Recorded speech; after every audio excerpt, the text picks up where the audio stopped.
Today we'll be creating this transparent text over the rows. Go to Canva and open a page. Go to Elements and type in rows.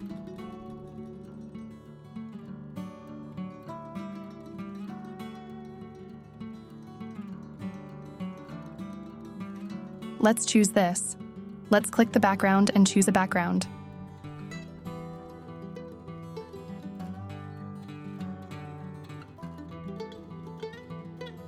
Next, go to Text and click Add a heading. Type rows. Change the font, and in this case, we've changed it to Archivo Black.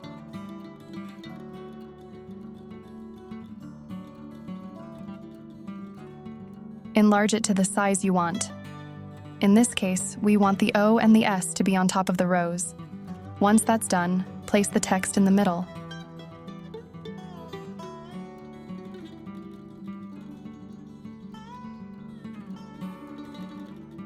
Duplicate the text. Go up to Effects and change the duplicated text to Hollow and adjust it to around 27 or to your requirements.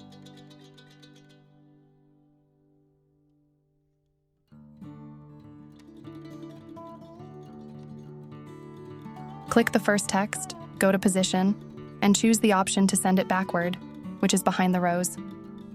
The other way you can do this is to go to Layers and make sure that the rows element is in between both texts. Check to see if the placements are all as they should be.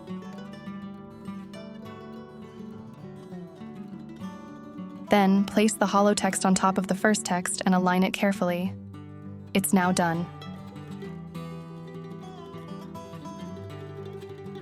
You can still change the background to any color you want.